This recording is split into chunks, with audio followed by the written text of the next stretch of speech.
और संजय भैया पहुंचो। मोनू पर्युषण पर्व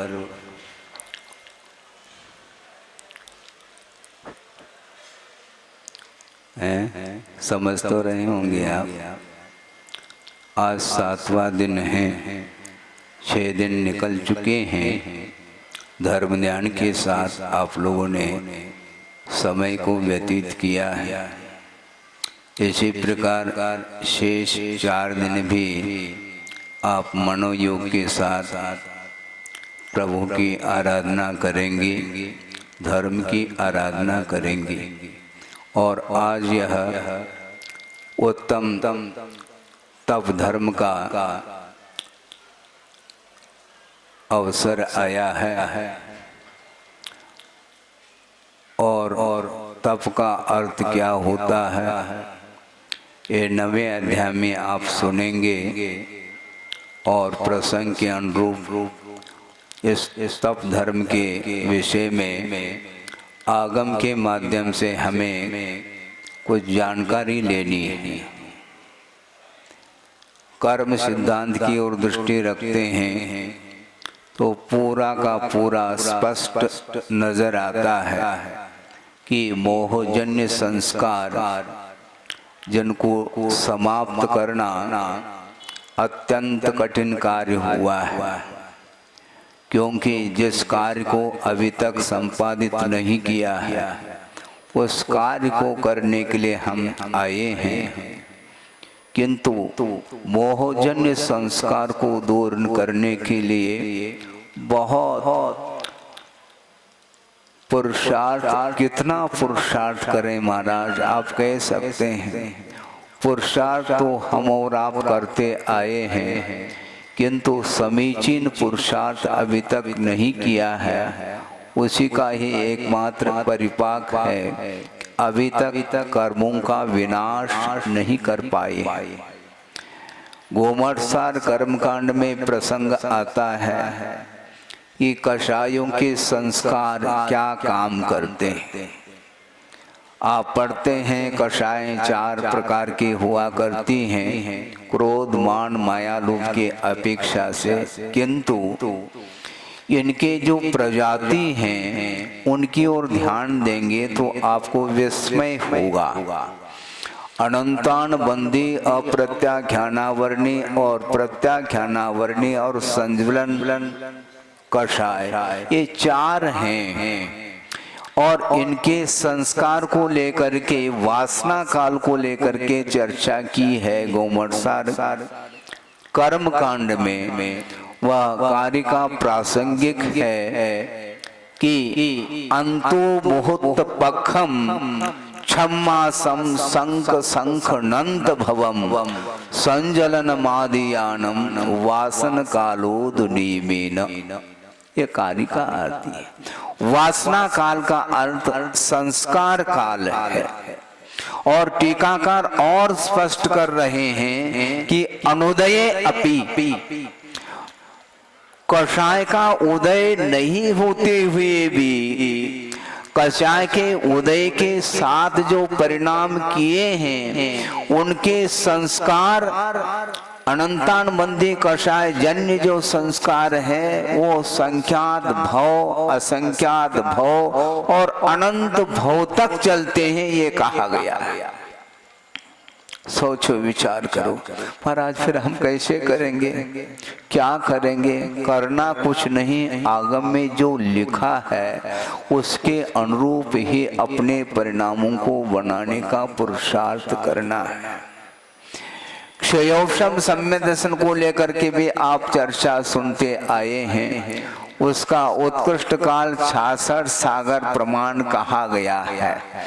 और थोड़ा सा हम सप्तम पृथ्वी को लेकर के चर्चा करना चाहेंगे बाद में, क्योंकि तब से यह संबंधित विषय है। इसलिए सप्तम पृथ्वी में कोई पहुंचा है यहीं का जीव, जिसने 33 सागर के आयु को बांध करके वहां पर पहुंचा है, पहुंचने के उपरांत अंतर्मुहूर्त के पश्चात उसने क्षयोपशम सम्यक दर्शन को प्राप्त कर लिया और प्राप्त करने के बाद वह क्षयोपशम सम्यक दर्शन को बरकरार बनाए रखा है 33 सागर तक और अंतिम अंतर मुहूर्त में वह सम्यक दर्शन से पतित होता है और मिथ्यात्व के उदय में तिर्यंच आयु का बंद करके क्रूर तिर्यंच पर्याय को प्राप्त करता है।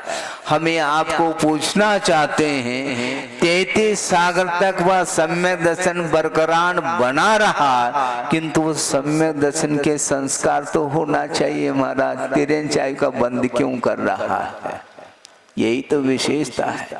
33 सागर तक सम्यक दर्शन को साथ में रखते हुए भी वो सम्यक दर्शन के संस्कार काम नहीं कर पा रहे, जबकि सम्यक दर्शन के अभाव में अनंतानुमति कषाय के साथ तीव्र संक्लेश परिणाम के साथ जिसने को कृत्य किए हैं उनके संस्कार संख्यात असंख्यात अनंत भव तक बने रहते हैं। बने रहे ये अनिवार्य नहीं, किंतु मैक्सिमम में संस्कार का काल बताया गया है। वासन कालोदनीमेन, ये वासना काल अर्थात संस्कार का काल माना जाता है। उदय के अभाव में भी वह संस्कार समाप्त नहीं हो पा रहे। बड़ा विचित्र है कर्म सिद्धांत। सोचो विचार करो। 33 सागर तक सम्यक दर्शन को साथ में लेकर के बैठा रहा, किंतु सम्यक दर्शन काम में नहीं आ पा रहा। क्यों? इसमें कारण ये भी एक है। इसलिए गुरुदेव बार बार कहते हैं कि सम्यक दर्शन को सक्रिय बनाने की बड़ी आवश्यकता है। सम्यक दर्शन को सक्रिय बनाने के लिए बार बार गुरुदेव आपको ध्यान दिलाते हैं। वहां पर नरक गति में सम्यक दर्शन तो है, किंतु इसके उपरांत भी मिथ्या दृष्टि नारकी और सम्यक दृष्टि नारकी, इन दोनों की प्रवृत्ति में कोई अंतर नहीं। लेशा की अपेक्षा से देखते हैं, योग की प्रवृत्ति की अपेक्षा से यदि हम ध्यान देते हैं तो वहां पर मिथ्या दृष्टि नारकी के पास भी कृष्णतम लेशा है और सम्यक दृष्टि नारकी के पास भी कृष्णतम लेशा है। तो ऐसी स्थिति में सम्यक दर्शन और मिथ्या दर्शन दोनों इक्वल जैसे लग रहे हैं। हम क्या पहचान कर पाएंगे सम्यक दृष्टि कौन है और कौन मिथ्या दृष्टि? सोचो विचार करो। तिल तिल करे दे के खंड। महाराज हो सकता है सम्यक दृष्टि नारकी मिथ्या दृष्टि नारकी के ऊपर जो प्रहार कर रहा है वह धीमे धीमे करता होगा, गलत बात है। तिल तिल करे देह के खंड कहा है। सोचो विचार को। सम्यक दर्शन बरकरार बना रहता है, इसके बावजूद भी उसकी वृत्ति योग की प्रवृत्ति निम्न स्तर की प्रवृत्ति हो रही है और निरंतर वह 33 सागर तक यही कार्य करता है। सोचो विचार करो। संस्कार हम समाप्त करना चाहते हैं, कैसे कर पाओगे आप संस्कार को समाप्त? बड़ी विचित्र दशा है। संस्कार अतीत के होते हैं और उनको समाप्त किया जाता है पुरुषार्थ के बल पर। आपको ज्ञात ही नहीं कि कितने बार हम सप्तम पृथ्वी उतरे हैं और कितने बार नवे ग्रह की ऊंचाई को छू लिए हैं। इसके उपरांत भी वह आत्म तत्व मलिन ही रहा। वह आत्म तत्व अभी तक मलिन ही रहा। उसको निर्मल बनाने के लिए तप धर्म आया है। तपाने की बात है, हमने किसको तपाया है? इस शरीर को तो तपाया है, किंतु कर्म तपे नहीं। कर्म को साधना के माध्यम से तप के माध्यम से हमने दग्ध नहीं किया, किंतु शरीर को ही समाप्त किया है। इसलिए आचार्य कहते हैं तप नहीं करना हमें मारा। तप नहीं करना तो क्या करना? उत्तम तप करना। हाँ, विशेषण को भूलना नहीं, तब तो सभी करते चले जाते हैं। और वह बाल तप भी करता चला आया है अनंत काल से। इसके उपरांत वह शरीर तो तप गया, किंतु मोहनी कर्म तप नहीं पाया और उसको जलाने की बात करना चाहते हैं। तो आचार्य कहते हैं अतीत के संस्कारों को समाप्त करने के लिए आगम के अनुरूप और हृदय से तप को धारण करने की आवश्यकता है। क्या समझ में बात आई? सोचो, विचार करो। उदय नहीं अनुदय है। अनंतानंदी का उदय नहीं चल रहा, क्योंकि अनंतानंदी का जिस समय उदय होता है उस समय सम्यक दर्शन टिक नहीं सकेगा, और सम्यक दर्शन बना हुआ है। अनंतानंदी का अनुदय है, इसके बावजूद भी अनंतकालीन संस्कार उसके समाप्त नहीं हो पा रहे हैं। इसलिए सप्तम पृथ्वी का नारकी कभी भी मनुष्य पर्याय को प्राप्त नहीं कर सकता। इसको बोलते हैं नियतता। सोचो, विचार करो, इसको क्या कहेंगे? इसको बोलते हैं नियत। और छठे पृथ्वी का नारकी मनुष्य बन सकता है, इसलिए यह अनियत पर्याय मानी जाएगी। पुरुषार्थ करते हैं तो हम मनुष्य पर्याय को प्राप्त कर सकते हैं यदि योग्यता है तो, और जिसके अंदर योग्यता नहीं है इसी का नाम नियतता है। हम नियत और अनियत की बात करते हैं। नियतवाद आजकल बहुत चल पड़ा है। वो क्या नियत है? सोचो, विचार करो। जहां पर योग्यता नहीं है वहां पर नियतता सामने आती है। जहां पर योग्यता है वहां पर पुरुषार्थ के माध्यम से उसको हासिल किया जा सकता है। जहां पर पुरुषार्थ काम नहीं कर सकता वहां पर आप नियत कह सकते हैं। जैसे सप्तम पृथ्वी का नारकी कितने भी वह हाथ फेर फड़फड़ाए, नाक रगड़ ले, किंतु मनुष्य का बंद नहीं कर सकता। इसको बोलते हैं नियत। हाँ, इसको नियत बोलते हैं। आपकी स्थिति ऐसी है क्या? जिसका जैसा है, जिसका जैसा होना है वो हो करके रहेगा। इस प्रकार एकांत पकड़ करके आप यदि चर्चा का विषय बनाते हो, ना तुम स्वयं अपना पुरुषार्थ कर पाओगे समीचीन, और ना दूसरे को करने दोगे। समीचीन पुरुषार्थ करने के लिए हमें आंख खोल करके आगम का अध्ययन करना होगा शांति के साथ। और यदि क्षोभम नहीं है, जिनके पास शास्त्र का ज्ञान है और आगम के अनुरूप मोक्ष पथ पर चल रहे हैं, उनके चरणों में जाकर के आपको अध्ययन करना होगा। बल्कि अध्ययन करने की कोई आवश्यकता नहीं। यदि आपके श्रद्धान के भाव हैं तो गुरुदेव के चरणों में रह करके समर्पण भाव के साथ वो जो कहते हैं उसको स्वीकार करने का भाव रखना चाहिए। तभी आप नियतवाद से बच सकोगे, अन्यथा वह नियतवाद आपको खा जाएगा। बड़ी विडंबना। क्या नियत है ये? नियत कोई वस्तु नहीं, किंतु आचार्यों ने ये कहा कि कर्तृत्व को समाप्त करने के लिए ये कहा गया तुम पुरुषार्थ करो, किंतु कर्म यदि साथ देता है तो कार्य को कर पाओगे, अन्यथा नहीं। इसलिए कार्य करते रहिए। इसके उपरांत क्या करना? फिर जो होगा बाद में देखा जाएगा। पहले से हम हाथ पर हाथ रख करके बैठ जाते हैं और पुरुषार्थ की ओर दृष्टिपात नहीं करते हैं, और जिस समय जिसका जैसा होना है वैसा होके रहेगा। इस प्रकार यदि कहेंगे तो इन्हीं परिणामों के माध्यम से निदत्ते और निकाचित कर्म का बंद होगा। इस प्रकार आगम का कहना है। आगमकार ये कह रहे हैं। इस प्रकार विपरीत धारणा रखने वाला व्यक्ति ही निदत्तित और निकाजित कर्म का आश्रय और बंद करता है, जिसके माध्यम से भव भवांतर तक वह परिभ्रमण करता चला जाएगा। यही उसकी नियतता। यही उसकी नियतता है। यदि नियतवाद को हम सामने रखते हैं तो हम ये पूछना चाहते हैं उनके लिए कि भगवान ने उपदेश क्यों दिया, ये हम पूछना चाहते हैं। ये हम पूछना चाहते हैं जिसका जिस समय जैसा होना वो होके ही रहेगा।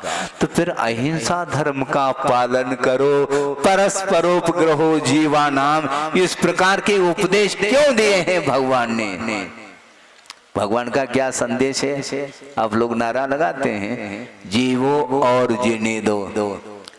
क्यों, किसको नारा लगा रहे हो आप? क्या समझाना चाहते? जब सब कुछ नियत है तो जीने तो कोई नहीं, क्या आवश्यकता? सब जी रहे हैं अपने अपने कर्म के उदय में। कौन जला रहा है, किसको जला रहा है? सब अपने अपने कर्म के अधीन जीवन जी रहे हैं। तो जलाने की बात नहीं आनी चाहिए, केवल जीते चले जाओ, ऐसा नहीं। क्योंकि सम्यक दर्शन की उत्पत्ति में एक धर्म श्रवण को भी स्थान दिया है। और ऐसी स्थिति में यदि बिल्कुल ही नियतता रहती तो धर्म श्रवण कराने की क्या आवश्यकता है उसको? और देव लोग भी तीसरे पृथ्वी तक धर्म श्रवण कराने के लिए ही चले जाते हैं। क्या आवश्यकता है? वो तो तिल तिल करे दे के खंड कर रहे हैं, उनका नियत है इस प्रकार होना है तो होके रहेगा। तो वहां पर जाकर के धर्म श्रवण कराने की क्या आवश्यकता पड़ी? हाँ, आवश्यकता है, क्योंकि संस्कारों को दूर करने के लिए निमित्त का सहारा लेना भी परम अनिवार्य सिद्ध होता है। जो निमित्त को स्वीकारता नहीं देता है वह दुनिया के किसी भी कोने में रहे, उसके लिए कोई भी साथ नहीं देगा। क्यों? इसलिए साथ नहीं देगा क्योंकि साथ यदि देगा तो निमित्त को स्वीकार करना पड़ेगा। जिसकी मान्यता में निमित्त कोई वस्तु है नहीं तो उसके लिए क्या आवश्यकता है दूसरे के सहारे लेने की? जिस समय जिसका जैसा होना वैसा होता है, ये विपरीत धारणा है। इससे स्पष्ट है हम अपने संस्कारों को समाप्त करने के लिए पुरुषार्थ की ओर हमारे कदम बढ़ते हैं तो निश्चित रूप से वह अनंतकालीन संस्कार भी हमारे एक क्षण में समाप्त कर सकते हैं, करना चाहें तो। इसलिए मैं ये कह रहा था कि सप्तम पृथ्वी का नारकी वो 33 सागर तक सम्यक दर्शन के साथ रहा, मात्र 1-2 अंतर्मूर्त के लिए सम्यक दर्शन से वह सहित नहीं था और सम्यक दर्शन को प्राप्त करके अंतिम क्षण तक, अंतिम अंतर्मुहूर्त तक उसको बनाए रखा। किंतु वह सम्यक दर्शन वह किसी काम का नहीं। क्यों? क्योंकि वह सम्यक दर्शन सक्रिय नहीं है। सम्यक दर्शन को एक्टिव बनाने की आवश्यकता है। समझने के लिए इसको इस ढंग से समझाया जा सकता है। यदि आप समझना चाहते हैं तो आपके पास ज्ञानावरणी का कर्म का क्षोभम पर्याप्त मात्रा में हो चुका है, ठीक है, ठीक है। किंतु उस ओर यदि आपका उपयोग यदि नहीं है तो वह ज्ञान काम में नहीं आने वाला। क्योंकि आप तत्व सूत्र में पढ़ करके आए हैं लब्धि उपयोगो भावेंद्रियम, लब्धि और उपयोग के रूप में भावेंद्रिय के 2 भेद किए हैं। ज्ञानावरणी कर्म के क्षोभम का नाम लब्धि है और उस लब्धि को निमित्त बना करके पदार्थ को जानने के लिए जो उद्यमशील हो जाता है उसका नाम उपयोग माना जाता है। जब तक आपका उपयोग पदार्थ को जानने के लिए सक्रिय नहीं होगा आपका उपयोग, तब तक पदार्थ का ज्ञान संभव नहीं है। आप शयन कर रहे हैं, आपका ज्ञान समाप्त हो गया क्या? बोलो बोलो, ज्ञान है क्या? नहीं। अरे क्यों नहीं महाराज? जिसने गोमरसार पढ़ा है, जीवकार खंड कर्मकांड पढ़ा है, राजवार्तिक आदि का भी अध्ययन किया है और वह शयन कर रहा है, मान लो उस समय ज्ञान लुप्त हो गया क्या? लुप्त नहीं हुआ, किंतु काम में आ रहा है क्या? काम में भी नहीं आ रहा है, इसलिए क्योंकि अजागृत अवस्था है। अजागृत अवस्था में, सुप्त अवस्था में ज्ञान काम में नहीं आता, क्षोभशम बना रहता। तो जिस प्रकार ज्ञान की क्षोभशम की दशा है, लगभग वही दशा वहां पर सम्यक दर्शन की हो रही है सप्तम पृथ्वी में। तभी तो वह 33 सागर तक सम्यक दर्शन के साथ रहते हुए भी वह तिर्यंच आयु का बंद क्यों कर रहा है, यह प्रश्न चिन्ह है। इसी को बोलते हैं वासन कालोदनी में। ये वासना काल है, संस्कार समाप्त नहीं होते और वह तिर्यंच आयु का बंद करके क्रूर तिर्यंच हो जाता है और पुनः वहां से उस पर्याय को पूर्ण करके पुनः सप्तम पृथ्वी आदि चला जाता है। ये कर्म सिद्धांत आप जानते नहीं है क्या? तो क्या अर्थ है? अर्थ ये है कि अपने को बहुत शांति के साथ, श्रद्धान के साथ सुनने की आवश्यकता है और हठग्राह्यता के साथ यदि हम नियतवाद की पुष्टि करते हैं तो आपके लिए कर्म साथ देने वाला नहीं, क्योंकि वासन कालोदनी, अनंत काल तक वह संस्कार बने रहेंगे। उन संस्कारों को समाप्त करने के लिए यह अवसर आया है, उत्तम तप का अवसर आया है, आपके सामने है। क्या करना चाहो? महाराज को समझ में बात नहीं आ रही। अनंत भव तक वो संस्कार बने रह सकते हैं, ये ध्यान रखो। मान लो किसी के साथ आपका अनमन हो गया है, तो उस समय क्रोध आ गया, कोई भी निमित्त ऐसा जुड़ गया और आपके अनुकूल कोई बात नहीं हुई और आपको क्रोध आ गया मान लो, फिर बाद में आपने क्षमा भी मांगी है, ठीक है, किंतु वह तीव्र यदि संक्लेश परिणामों को लेकर के अपने किसी के ऊपर क्रोध किया है तो उसके संस्कार ओम शांति, क्योंकि वह अनंतानंदे के रूप में यदि क्रोध का उदय आया है मान लो, फिर उसके संस्कार आप हाथ मलते रहो, कुछ नहीं होने वाला। इसलिए बहुत सावधानी की आवश्यकता है। क्रोध करने के लिए नहीं कहा जा रहा है, किंतु क्रोध का उदय आता है उस समय होश हवास यदि खो जाएंगे तो निश्चित रूप से आपका सम्यक दर्शन है क्या नहीं है भगवान ही जान पाएंगे उसको। इसलिए वस्तुतः ये संस्कार दूर करने के लिए अपने को आगम मिला है, गुरु मिले हैं और शांति के साथ बिना आकुलता, बिना किसी इच्छा के और कर्मों को समाप्त करने की दृष्टि से यदि आप स्वाध्याय मनन चिंतन आदि करते हैं, निश्चित रूप से वह कर्म ढीले पड़ सकते हैं। इसलिए धर्म श्रवण के माध्यम से भी सम्यक दर्शन की उत्पत्ति बताई है। उनके लिए हम बार बार कहना चाहते हैं, क्या वो आगम को नहीं पढ़ते हैं क्या?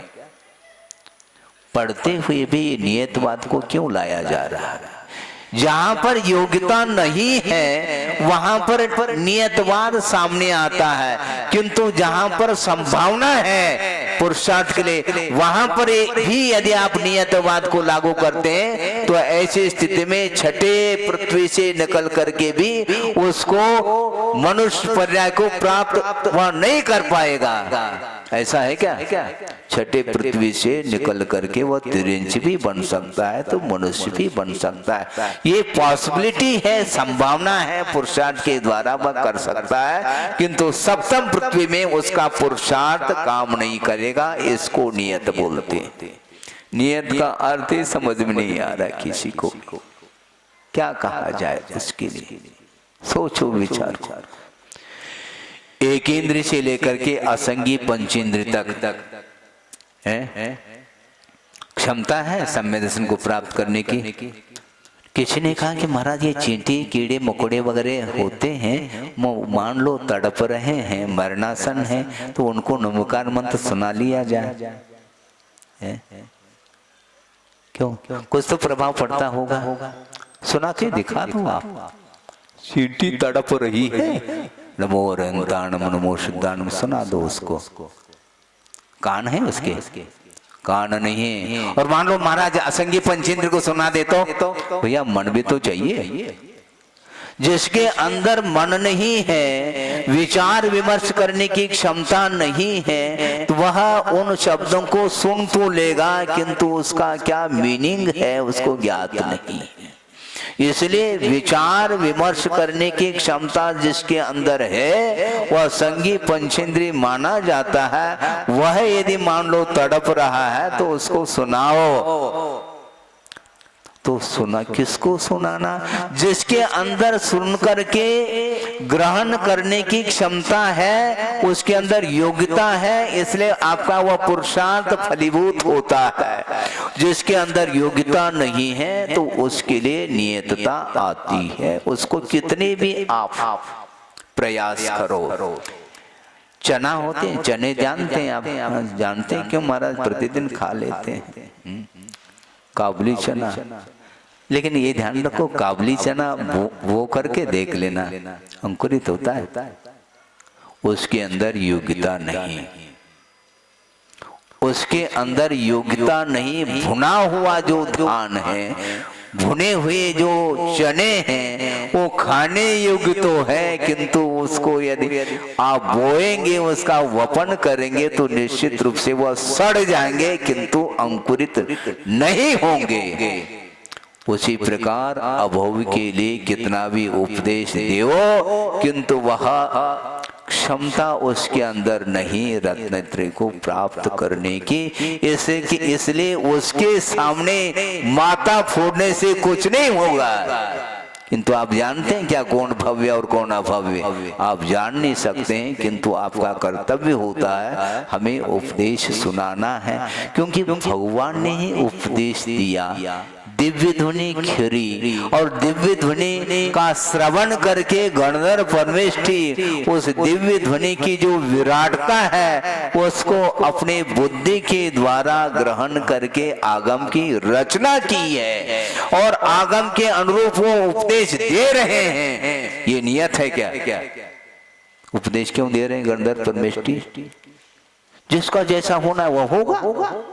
उपदेश क्यों देते? धर्म श्रवण कराने की क्या आवश्यकता है?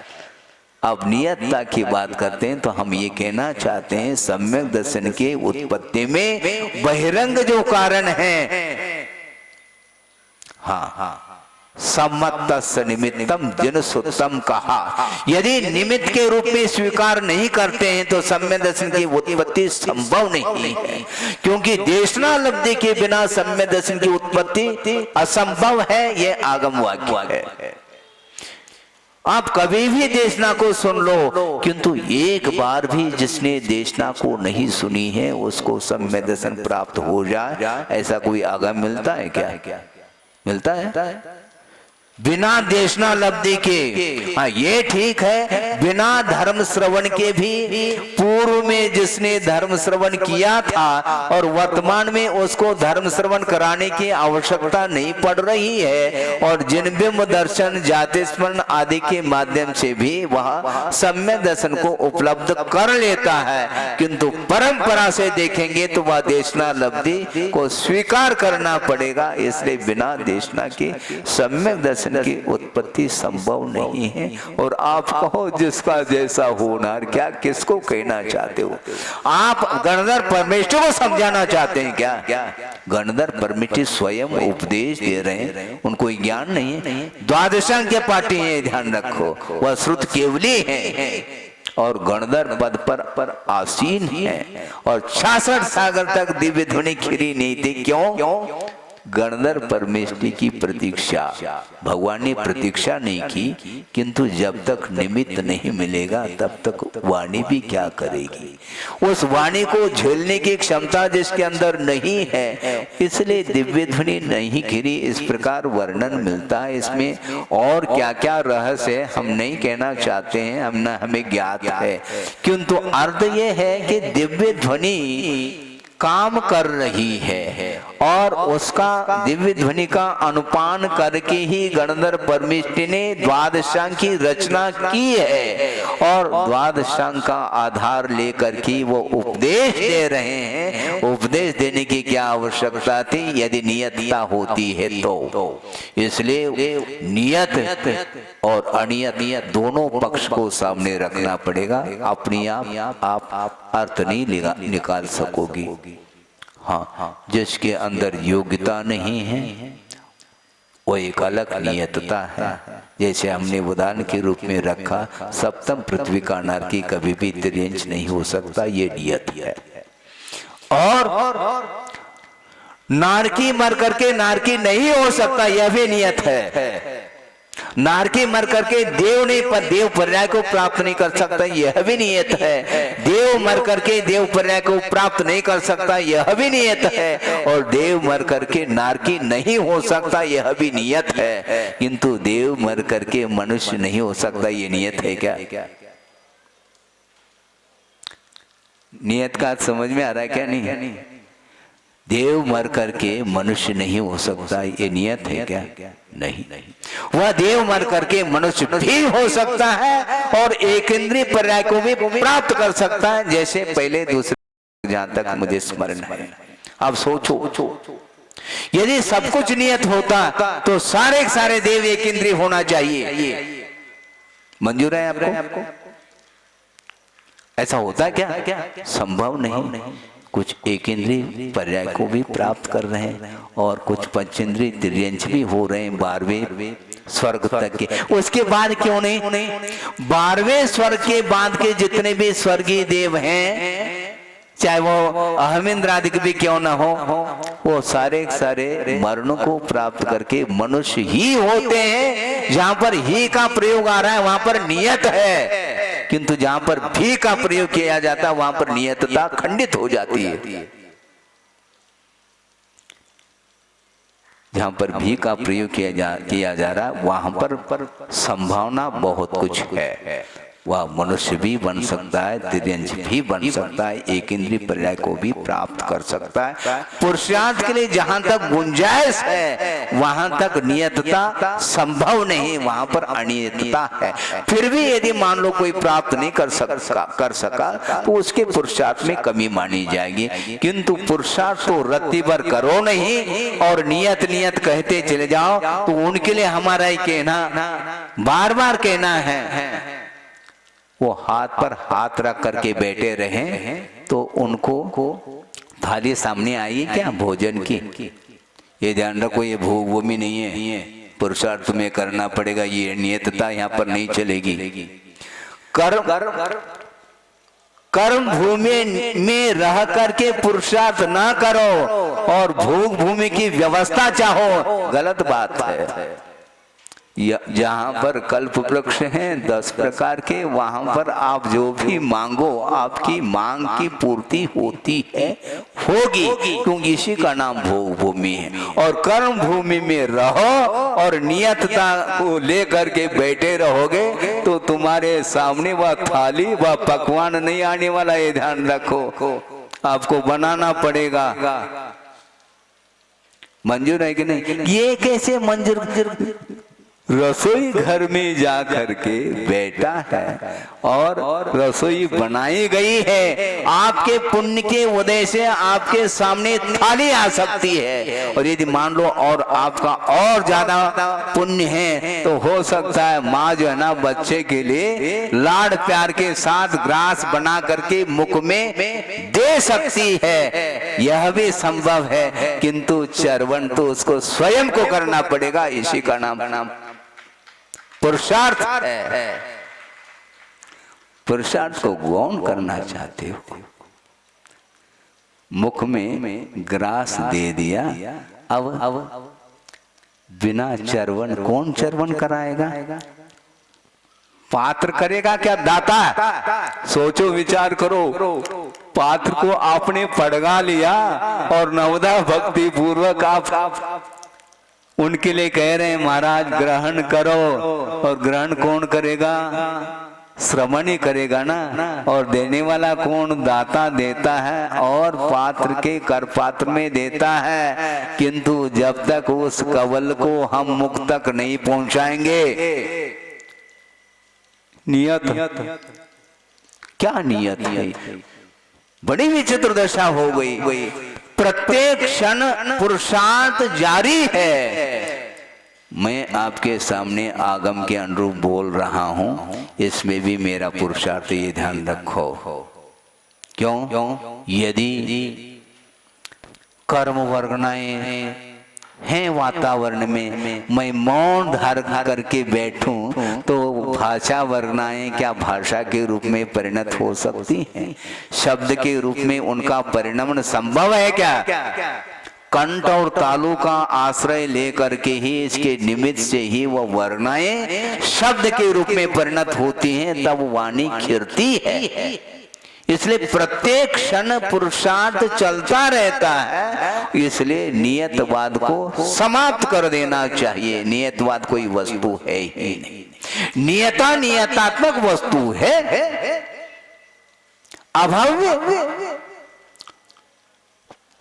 पूर्व कोटि तक भी साधना कर ले, किंतु एक भी प्रकृति का संवर संभव नहीं। न एक प्रकृति की निर्जरा हो सकती है। उसका सारा का सारा वह तप बाल तप के अंतर्गत आ जाता है, ऐसा आचार्यों ने कहा है। मिथ्यात्व के साथ जो कुछ भी तप किया जाता है, उसके माध्यम से कर्म कभी भी भस्म नहीं हो सकते हैं। कर्म यदि समाप्त होते हैं तो आस्था के साथ यदि हम तप करते हैं, कर्म क्षय के लिए यदि तप करते हैं, तो वह कर्म समाप्त हो सकते हैं। इसलिए कर्म क्षयार्थम तप्यते इति तपः, ऐसा आचार्यों ने कहा। इच्छा निरोधः तपः, ऐसा कहा। इच्छा का तो निरोध है नहीं, और हमारा तप हो रहा है, हमारी निर्जरा हो रहे, ऐसे थोड़ी निर्जरा होती। निर्जरा के लिए आपको बहुत दिन तक पापड़ बेलने पड़ेंगे, ये ध्यान रखो। आचार्य कहते हैं निर्जरा किसकी होती है?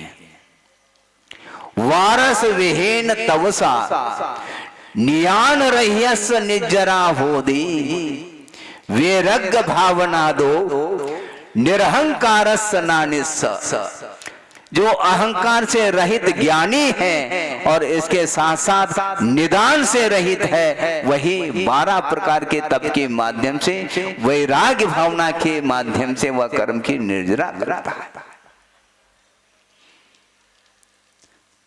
क्या कहना चाह रहे हैं आचार्य, और आपकी धारणा क्या बनती चली जा रही है? खोल करके, आगम खोल करके पढ़ने का प्रयास करना चाहिए। यदि आगम की ओर दृष्टि जिसकी दृष्टि नहीं है, तो उसके लिए भी हम कह सकते हैं यह भी एक नियतता हो सकती है उसकी। हम क्या कर सकते हैं? एक समझाने की सीमा होती है। बार बार हम समझा सकते हैं, किंतु समझाने की आखिर एक सीमा है, क्योंकि वह निमित्त है, वह उपादान नहीं है। जिनेंद्र भगवान के द्वारा बताया हुआ जो सूत्र है, वह भी उपादान नहीं है बंधुओं, वह भी निमित्त ही माना गया, बल्कि वह बहिरंग निमित्त के कोठी में गिना है कुन स्वामी ने। सम्मत सन्मितम जिनसुतम, जिनेंद्र भगवान के द्वारा बताया हुआ जो सूत्र है, वह बहिरंग निमित्त है, सम्यक दर्शन की उत्पत्ति में कारण की रूप में है। किंतु भीतर यदि आप पसीजते नहीं हैं, तो वह सूत्र क्या काम कर सकता है? इसलिए हम ज्यादा नहीं कहना चाहते हैं कि निदान से रहित जो होता है उसी की निर्जरा मानी गई है। मिथ्या दृष्टि तप तो खूब करता है, किंतु निदान सहित करता है, इसलिए एक कर्म की भी निर्जरा वह नहीं कर पाता। जिनेंद्र भगवान के लिंग को धारण करने के पश्चात भी अनेक प्रकार के तप करते हुए भी वह निदान के साथ कर रहा है, और अहंकार के साथ यदि करता है, वह कर्म का क्षय अथवा निर्जरा संभव ही नहीं, त्रिकाल असंभव है, ऐसा कहा। क्योंकि इच्छा का निरोध जो करता है वही तपस्वी माना जाता है। जो क्या कहा था अभी, इच्छा से रहित होकर के इच्छा के निरोध के साथ यदि तप करता है वही उत्तम तप की कोटि में आता है। प्रसंग दे रहा हूं आपके सामने, बहुत पुराना प्रसंग है, वो शायद मेरे साथ ही घटित हुआ है। सन 78 की बात है। छोटा सा संघ था आचार्य महाराज का, उस समय की बात है, अभी तो कुछ पूछो नहीं। और सन 78 में नैनागिरी में चातुर्मास चल रहा था और उस समय 3-4 क्षुल्लक थे, लगभग 4 या 5 क्षुल्लक थे और आचार्य महाराज स्वाध्याय भी कराते सब कुछ। और आहार करके आए हैं गुरुदेव के सामने। इर्यापत प्रतिक्रमण का समय था और अष्टमी 14 के दिन प्राय हम लोग उपवास करते थे। शायद हो सकता है सप्तमी का दिन हो। और हमने कहा कि महाराज आहार तो ठीक हो गया है और कल मैं उपवास करना चाहता हूं, आपकी आज्ञा। तो उन्होंने कहा उपवास तो तुमने बहुत कर लिए, ऊणोदर कर ले, ऊणोदर करो, उपवास बहुत हो गए। उपवास की साधना तो हो चुकी है, एक ही पेपर थोड़ी लिखा जाता है। उपवास तो तुमने बहुत कर लिया है और थोड़ी से ऊणोदर की भी साधना होनी चाहिए। जी महाराज ऐसा कर दे, हमने ऊणोदर के लिए स्वीकार कर दिया। उन्होंने ऊणोदर के लिए कहा तो ठीक है, जैसे आपकी आज्ञा। और इसके बाद दूसरे महाराज का नंबर आ गया और उन्होंने भी कहा कि महाराज मैं भी कल ऊणोदर करना चाहता हूं। नहीं, तुम उपवास करो। क्यों? इच्छा निरोध तप इसी को बोलते हैं। अपनी धारणा के अनुरूप तप नहीं किया जाता है, किंतु इच्छा को रोकने के लिए तप किया जाता है। ऊणोदर क्यों? उपवास की साधना हो गई तुम्हारी? नहीं महाराज, इसलिए तुम उपवास करो और तुम्हारी साधना ऊणोदर की नहीं है, इसलिए ऊणोदर कर लो। क्योंकि ऊणोदर करना भी बहुत बड़ा तप है, बल्कि अनशन से भी महान तप माना है। क्योंकि अनशन करके हम भगवान के सामने ध्यान कर सकते हैं, स्वाध्याय आदि कर सकते हैं, हमारा मन स्थिर हो जाएगा। किंतु वहां पर थाली के सामने आहार देखते हुए और बिल्कुल मन के अनुरूप ही सब आहार दिया जा रहा है, किंतु नहीं, एक ग्रास लेकर के आएंगे, यह ऊणोदर उत्कृष्ट माना जाता है। ये बहुत कठिन होता है, इसलिए गुरुदेव ने कहा जो कठिन पेपर है उसको लिखना प्रारंभ करो। जो लिख चुके हैं उसी को क्या बार बार लिखना, जो लिख नहीं पा रहे हैं उसको लिखो, क्योंकि ये भी अनिवार्य है। अनशन तो आपने कर ही लिया। ये नहीं 6 प्रश्न हैं, उसको भी तो उस ओर भी तो ध्यान दो। वो कंपलसरी नहीं है, लेकिन फिर भी ऑप्शन सब्जेक्ट तो है ही। 28 मूल गुणों का पालन करते हुए उसमें विकास करने के लिए उत्तर गुण की बात आती है, तो उसमें भी बहिरंग तप में अनशन के बाद दूसरा नंबर ऊणोदर का आता है। तो ऊणोदर करो, भरपेट नहीं करना। बहुत कर लिया भरपेट, अब थोड़ा कम कर लो। बात बिल्कुल ठीक है। इसको बोलते हैं इच्छा का निरोध। और इच्छा का निरोध जो किया जाता है उसी का नाम तप है, और वह उत्तम तप के कोटि में आता है, क्योंकि इच्छा का निरोध किया जा रहा है। और वह इच्छा का निरोध यदि नहीं करता है तो वह निर्जरा का पात्र नहीं बन सकता।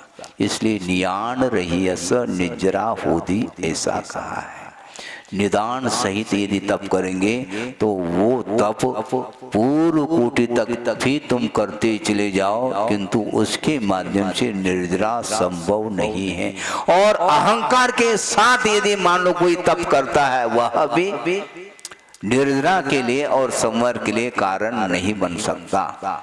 इसलिए ये सब कुछ किया जा रहा है, ये अपने आप नहीं, पुरुषार्थ के माध्यम से किया जा रहा है। तप धर्म है और हमने आपके सामने नियत और अनियत की चर्चा की है, इसलिए करना आवश्यक है कि आगम में क्या क्या बातें लिखी हैं और हम किसको गौण करते चले जा रहे हैं। ये तो महाराज ये तो बंद के लिए कारण है। आज ही अध्याय आने वाला है, सप्तम अध्याय, ये ध्यान रखो, वहां पर और स्पष्ट करेंगे। हम ये कहना चाहते हैं कि वस्तुतः ये जो तप है, ये जो रत्नत्रय है, ये 28 मूल गुणों का निर्दोष पालन करना है, इसके माध्यम से केवल बंद ही होता है। इस प्रकार जिसकी धारणा है वह आगम विपरीत धारणा मानी जाती है। ये बात अलग है। 28 मूल गुणों के पालन करते हुए, निर्दोष पालन करते हुए भी कर्म का आश्रव, पुण्य का आश्रव हो सकता है, होता है, और विशिष्ट सात से पुण्य का आश्रव हो सकता है। हमें बाधा नहीं है, क्योंकि पुण्य को हम चाह नहीं रहे। और जो ही संयम को अंगीकार करता है, त्यों ही वह विशिष्ट सात से पुण्य का ही आश्रव करता है। और ज्यादा चाहो तो श्रेणी में भी पुण्य का संचय हो रहा है। अष्टम आदि गुणस्थान में भी जहाँ पर शुक्ल ध्यान है, और वहां पर भी पुण्य का आश्रव हो रहा है, भले ही वह श्रेणी में शुक्ल ध्यान में है। अर्थ क्या हुआ? अर्थ ये है कि वस्तुतः इच्छा नहीं रखते हुए भी जो कुछ भी पुण्य का संचय होता है, इसी का नाम पुण्यान बंदी पुण्य माना जाता है। क्योंकि भीतर इच्छा नहीं और मिलती चली जा रही है वस्तु। चाह नहीं, इच्छा नहीं। संसारी प्राणी इच्छा करता है, मांग करता है, मांग करने की एक आदत पड़ गई है इसको। और आचार्य महाराज कहते हैं मांगो नहीं, कर्म सिद्धांत के ऊपर विश्वास करो। ये याचक वृत्ति ठीक नहीं।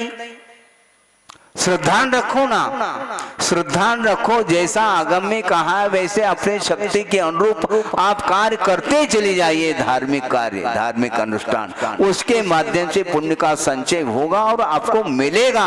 नहीं चाहते हुए भी वह संपदा आपको मिलेगी। मांगना नहीं चाहिए, फिर भी मांगने की आदत छूटती नहीं। छोटा सा प्रसंग आपके सामने रख रहा हूं। मांगने की आदत एक प्रकृति बन गई है, और भिखारी है वो मांगता है, घर घर जाकर के मांगने की उसकी आदत है। तो किसी ने कहा अरे तुम तो प्रतिदिन मांगते हो, कैसा लगता है तुम्हें? कैसा लगता है कि मांगने की आदत है? इसमें क्या? मांगने से वस्तु मिलती है, इसलिए हम मांग लेते हैं। हमें पुरुषार्थ करने की आवश्यकता नहीं, अपने आप थोड़ी सी देर मांगने से मिल जाती है वस्तु। अच्छी बात है। यदि मान लो किसी व्यक्ति ने कहा उस भिखारी को, यदि मान लो मांग करके भी तुम्हारे पास बहुत कुछ संचय हुआ है, क्योंकि लोग देते हैं। मांगने से मान लो किसी ने 10 का नोट दे दिया, क्योंकि भिखारी है, क्योंकि हम तो अरबपति हैं, 10 का नोट कोई ज्यादा मूल्य थोड़ी रखता। 10 का मान लो मांगने से नोट दे दिया, तो उसको कह रहे हैं इस 10 रुपए नोट को यदि मान लो लॉटरी में लगा लिया आपने, और मान लो क्या लग गया लॉटरी में? एक कार। लॉटरी में संयोग था, भाग्य था, 10 का नोट लगा दिया और उसके माध्यम से एक कार लॉटरी में मिल गई उसको। अब इस कार का क्या करोगे? क्या करेंगे? इस कार में बैठ करके भीख मांगेंगे? मतलब कार में बैठ करके भीख मांगने की उसकी आदत है, इसलिए उसके सामने ज्यादा उपदेश देने की कोई आवश्यकता नहीं, क्योंकि आदत छूटती नहीं उसकी। कार में बैठ करके भी वो भीख मांग करके खा रहा है। यह अज्ञान नहीं तो और क्या है।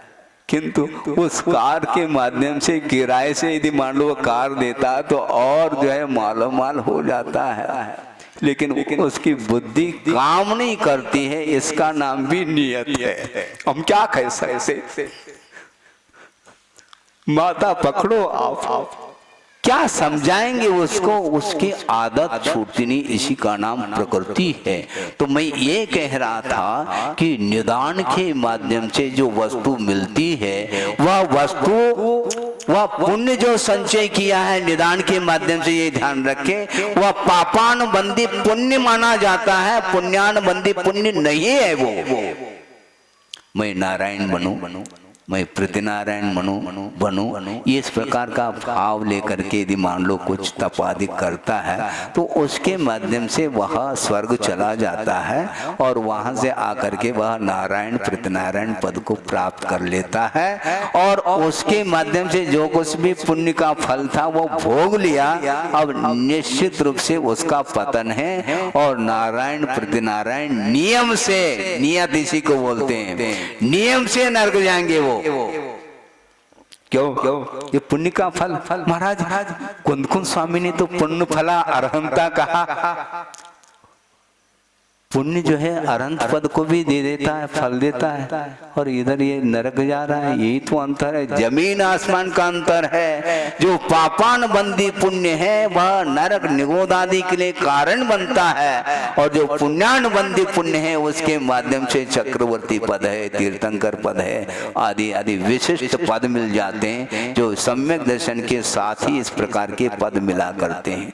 इसलिए प्रवचन सार में एक प्रसंग आया है, इसलिए आपके सामने रखना चाहता हूं कि सम्यक दृष्टि देव पर्याय को प्राप्त कर लेता है, वैभव को प्राप्त कर लेता है, किंतु वह असुर का भी वैभव प्राप्त कर लेता है। इस प्रकार की कारिका आई है।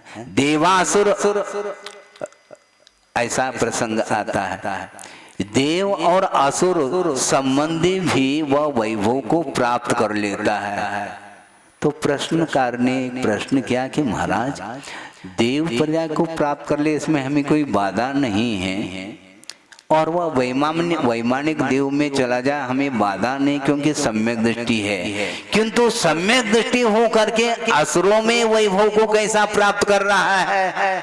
तो उत्तर ये दिया कि निदान बंदेन सम्यक विराधना कृत्वा तत्र उत्पद्यते।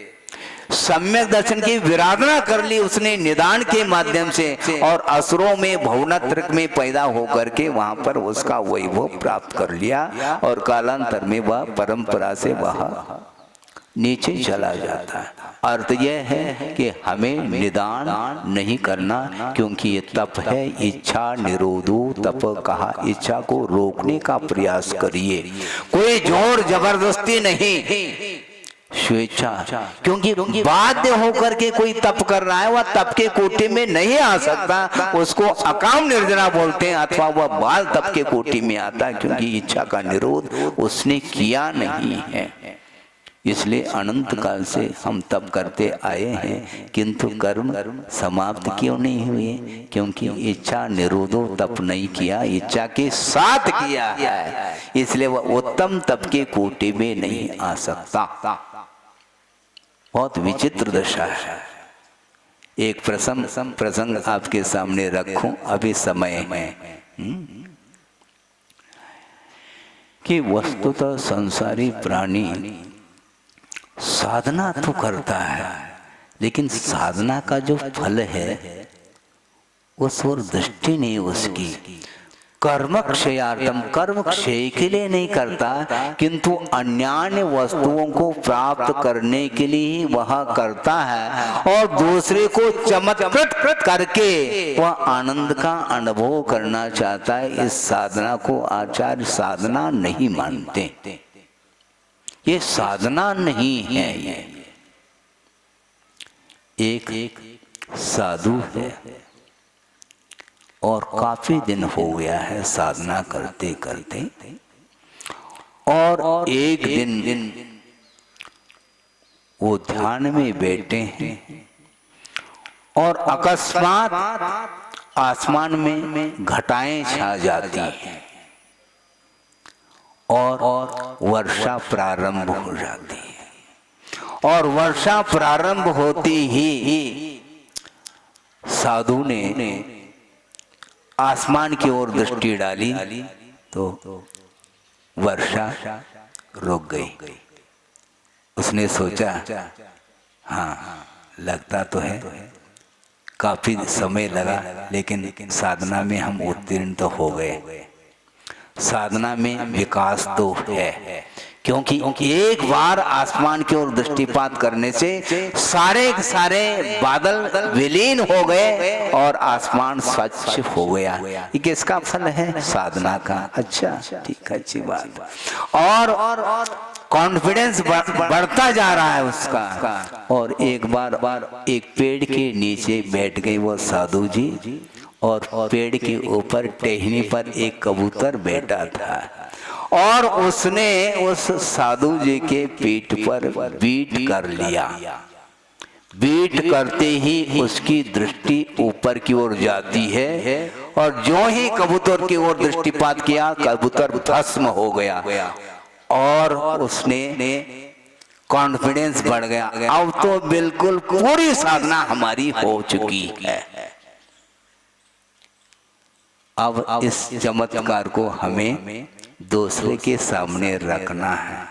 ये जो इच्छा है यही कुतप माना जाता है, क्योंकि इच्छा निरोधो तप कहा है।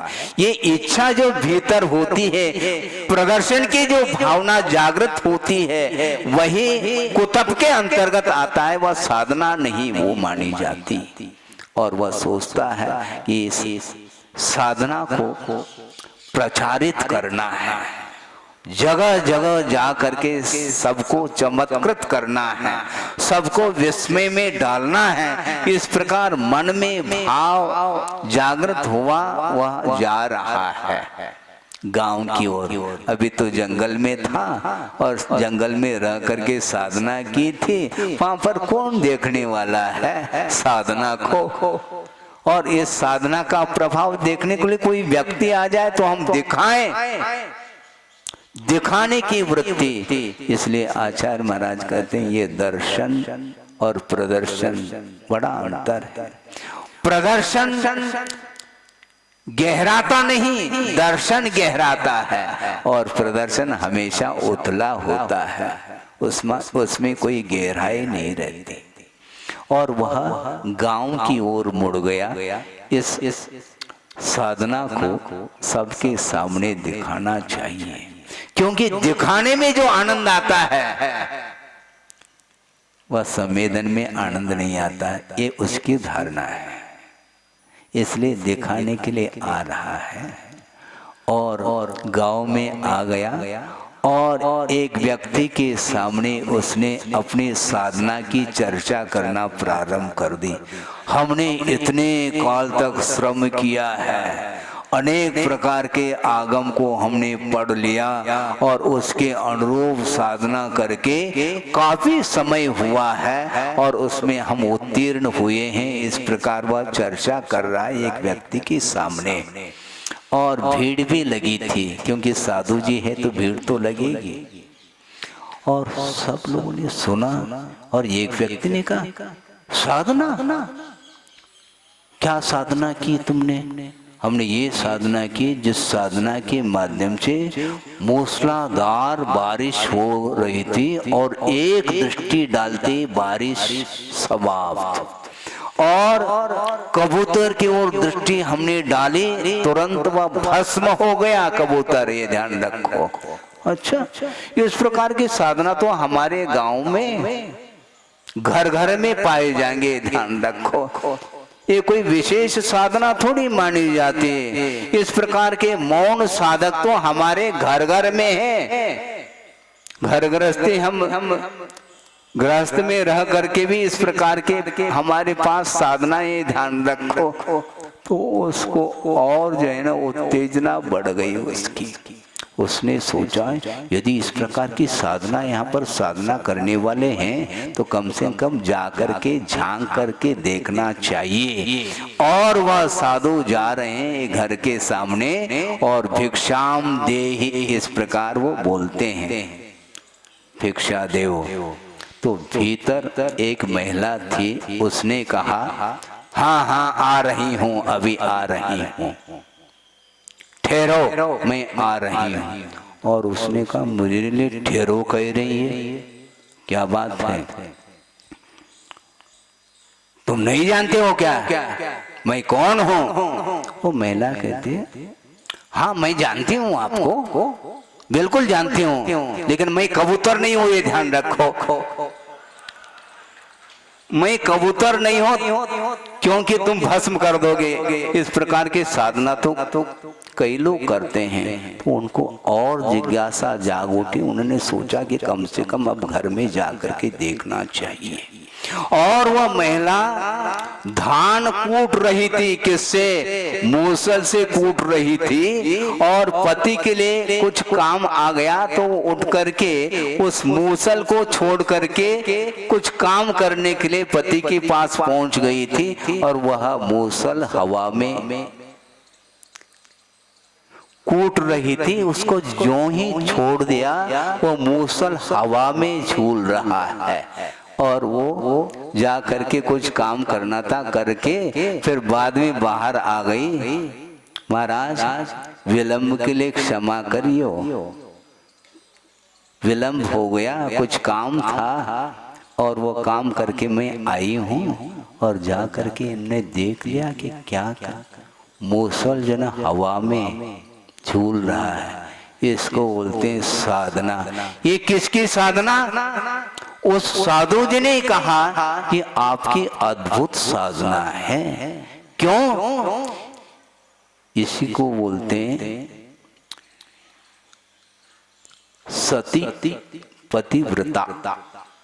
ये उसमें प्रसंग आया था इसलिए रखा, हमें उससे कोई प्रयोजन नहीं है क्योंकि एक पति के प्रति ही उसका भाव है संबंध रखने का, अन्यों के प्रति नहीं।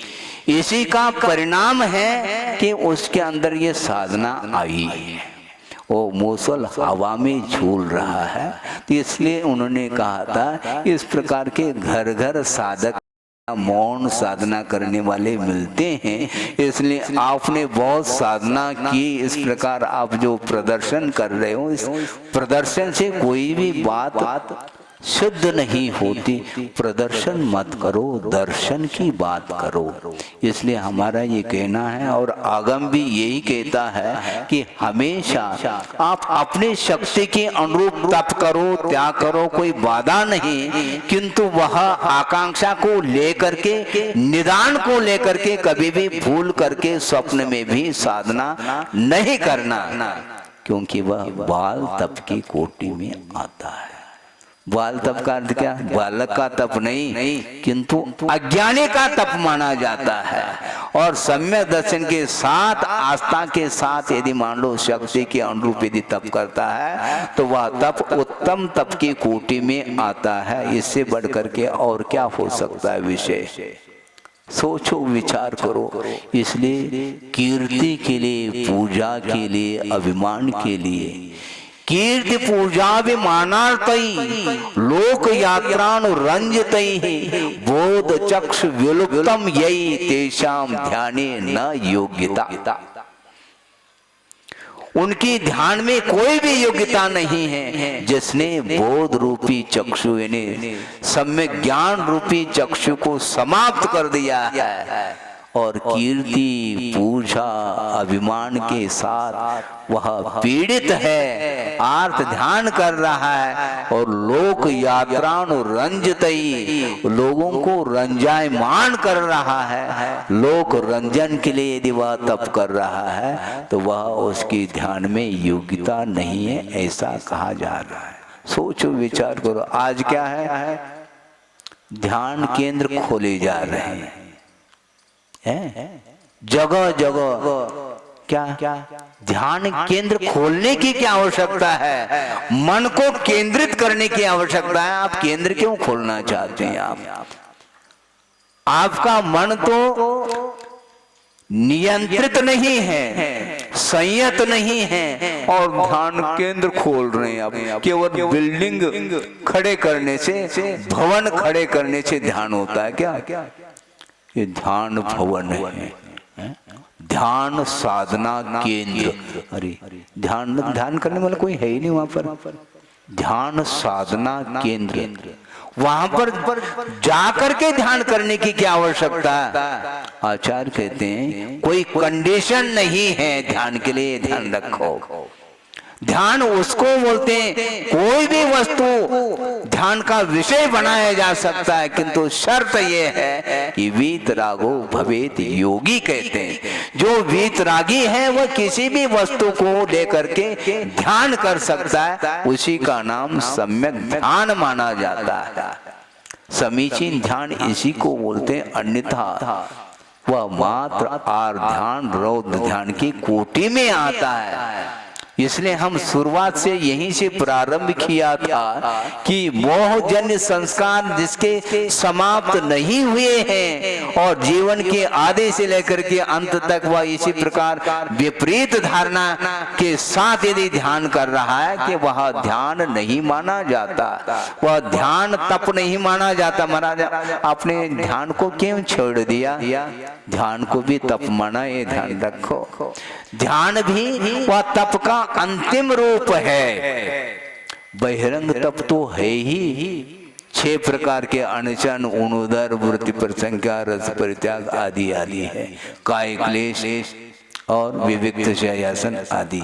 किंतु अंतरंग तप भी अपने आप में महत्वपूर्ण है, बल्कि स्वयं संत भद्र स्वामी कहते हैं कि अभ्यंतर तप के विकास के लिए ही बहिरंग तप का आलंबन लिया जाता है। आप बहिरंग तप करके क्या करना चाहते हो? आभ्यंतर तप करो। और आभ्यंतर तप जो ध्यानात्मक है वो ध्यान करने के लिए पात्र कौन सा है, इसको समझने की आवश्यकता है। जो उसने अपने जीवन में अनुव्रत के लिए स्थान नहीं दिया, माहौल तो बहुत दूर की बात है, क्योंकि उसकी धारणा है ये व्रतों का पालन करना तो मात्र बंद के लिए कारण है। इस प्रकार विपरीत धारणा के साथ चल रहा है तो वह, और इधर ध्यान केंद्र भी खोल रहा है। ध्यान केंद्र खोलने की क्या आवश्यकता है? कहीं भी चौपाट पर रहो, पंचेंद्र की विषयों के बीच में भी रह करके ध्यान किया जा सकता है, उसी का नाम ध्यान है। क्योंकि पर पदार्थों से जिसका आकर्षण समाप्त नहीं हुआ वह ध्यान का पात्र ही नहीं बन सकता। वो कहां से पात्र बन सकता है? वो ध्यान का पात्र नहीं, आर ध्यान और रौद्र ध्यान का पात्र बना हुआ है संसारी प्राणी अनंत काल से। इसलिए आर ध्यान रौद्र ध्यान नहीं करना, किंतु धर्म ध्यान करने के लिए आचार्य कह रहे हैं कम से कम धर्म ध्यान करना चाहते हैं तो कम से कम भूमिका बनाओ। बिना भूमिका के संभव ही नहीं। बीज का वपन करना है, कहां पर करेंगे? बीज का वपन कहाँ किया जा सकता है? पाषाण खंड के ऊपर बीज का वपन करोगे तो अंकुरित होगा क्या? फिर कहां करना है महाराज? भूमि को तैयार करो। भूमि कठोर है, उसको हल के माध्यम से मुलायम बनाया जाता है, और मुलायम बनाने के बाद जब आषाढ़ में बारिश होती है, आषाढ़ के अंत या सावन के फर्स्ट सेकंड वीक में बारिश होती है, उस समय वपन किया जाता है, तब वह बीज अंकुरित होता है। लेकिन भुना हुआ जो चना बोएंगे तो अंकुरित नहीं होगा, क्योंकि उपादान का अभाव हो चुका है। उस भुने हुए चने में बीजत्व नष्ट हो चुका है, उसमें योग्यता नहीं अंकुरित होने की। इसलिए ध्यान रखना चाहिए बीज कैसे है। अंकुरित होने की क्षमता जिस बीज में है उसको अंकुरित करो, किंतु वह बीज अंकुरित होने की क्षमता होते हुए भी उन बीजों का वपन यदि पाषाण खंड पर करते हैं तो संभव नहीं। उसी प्रकार ये उपदेश किसके लिए है? जो मुमुक्षु भव्य जीव है, जो हित चाहता है, स्वहितम उपलिप्सो, स्वयं अपना हित चाहता है, उसी के लिए आचार्य कहते हैं आगम उसके सामने दिखाना हर किसी के सामने आगम को खोल करके बात नहीं करना चाहिए, क्योंकि सारे लोग बात तो करना चाहते हैं, आगम को सुन करके पढ़ करके भी अपने अनुरूप ही धारणा बना करके और उसी के अनुरूप दूसरे को भी उपदेश देने का एकमात्र प्रयास करते हैं। ऐसे लोगों से आपको बचना चाहिए। इसलिए कल परसों भी हमने कहा था गुरु वचनम, इसको भूलना नहीं चाहिए, क्योंकि गुरु वचन को जिसने भूल गए वो निश्चित रूप से उसका परिभ्रमण अब रुकने वाला नहीं। कितने भी आप जीवन के आदि से लेकर के अंत तक शास्त्र का अध्ययन करो, पठन पाठन करो, इसके उपरांत भी जिनेंद्र भगवान की जो वचन हैं उनके ऊपर श्रद्धान करते हुए जो गुरु कहते हैं उतना ही करना है, हमें ज्यादा नहीं करना। हमें कोई आवश्यकता नहीं। जब हमें आवश्यकता हो तो आपसे भी हम पूछ सकते हैं, अभी आवश्यकता नहीं मुझे, आप हमें, क्योंकि हमें कोई जिज्ञासा तो है ही नहीं। आपको यदि जिज्ञासा है तो आगम के अनुरूप समाधान दिया जा सकता है, इसलिए हमें कोई जिज्ञासा नहीं। जिज्ञासा हमें थी और जिज्ञासा का समाधान गुरुदेव के द्वारा हमें प्राप्त हो चुका है, इसलिए हमें अब उन वचनों को आत्मसात करके ही आगे बढ़ना है, क्योंकि उत्तम तप करने के लिए गुरु का वचन अपने आप में अमृत के काम करते हैं। बिल्कुल इसको ध्यान से आपने 1 घंटे तक सुना, यह भी एक ध्यान ही माना जाता है। सुनने के लिए भी ध्यान आवश्यक है। मनोयोग के साथ आपने सुना है और सुन करके आगम के अनुरूप यदि मान लो आपने धारणा बनाई है तो निश्चित रूप से आप अपने जीवन में उत्तम तप के लिए स्थान दे सकते हैं। यथा योग्य तप करने के लिए आगम की आज्ञा है। आपके पास यदि मान लो शक्ति कम है तो शक्ति का उल्लंघन करने के लिए आगम कार नहीं कहते, जितनी क्षमता है शक्ति त्याग तपसी कहा है, शक्ति के अनुरूप आप तप करिए, किंतु सम्यक तप करने का हमें पुरुषार्थ करना चाहिए, जिसके माध्यम से कर्मों की निर्जरा हो सके। अहिंसा परमो धर्म की जय। बोधि समाधि परिणाम शुद्धि स्वात्मोपलब्धि शिव शोक सिद्धि चिंतामणिम चिंतित वस्तुदाने त्वां वंदमानस्य ममास्तु देवी। परम पूजाचार्य गुरुवर श्री विद्यासागर जी मुनि महाराज की, निर्यापक मुनि श्री समय सागर जी महाराज की, मुनि संघ